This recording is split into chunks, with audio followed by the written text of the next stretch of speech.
بسم الله الرحمن الرحيم আসসালামু আলাইকুম রহমতুল্লাহি ওবারাকাতুহু। আমাদের একজন ভাই প্রশ্ন করেছেন যে সিঙ্গা লাগানো হিজামা যেটি বলা হয় আরবিতে, এটি কি সুন্নাতের অন্তর্ভুক্ত নাকি রাসূল সাল্লাল্লাহু আলাইহি ওয়াসাল্লামের স্বাভাবিক যে অভ্যাস রীতি আদার অন্তর্ভুক্ত হবে? এটি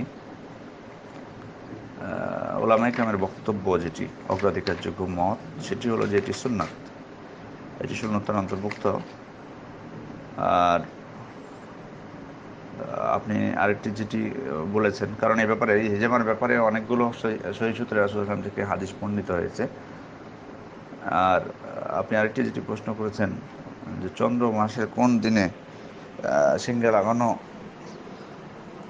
উত্তম। আসলে সিঙ্গা লাগানোর নির্দিষ্ট সময় সম্পর্কে রাসূল সাল্লাল্লাহু আলাইহি ওয়াসাল্লাম থেকে যতগুলো হাদিস বর্ণিত হয়েছে মারফু সূত্রে, অনেক ওলামা একরাম বলছেন যে সবগুলোই দুর্বল, সবগুলোই দুর্বল। তবে কোনো কোনো মুহাদ্দিস মাওকুফ সূত্রে কিছু বর্ণনা এসেছে যেগুলোকে সহিহ বলেছেন। সাহাবা একরাম থেকে যেগুলো এসেছে তাদের আমল, সেগুলোকে তারা সহিহ বলেছেন কিছু কিছু বর্ণনাকে। এবং যেটি তারা বলেছেন সেটি হলো 17 চন্দ্র মাসের 17, 19 এবং 21-এর কথা।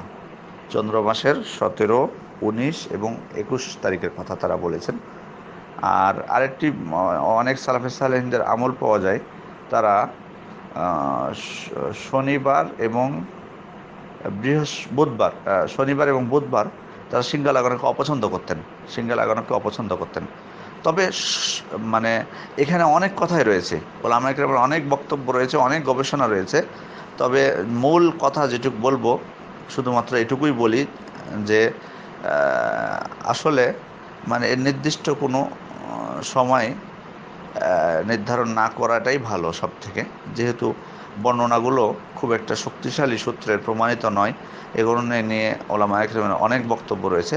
তবে যদি আপনি 17, 19 আর 21টির ওপর আমল করেন তবে আমল করতে পারেন, সাহাবায়ে কেরাম আমল করেছেন। তবে মানে সার্বিক দিক থেকে বলা যায় যে নির্দিষ্ট কোনো ওয়াক্তের নিষিদ্ধও নাই, আবার খুব একটা যে উত্তম সময় রয়েছে সেটাও নাই। তবে যেটা বললাম সেটা আপনি করতে পারেন। আসসালামু আলাইকুম রহমতুল্লাহ।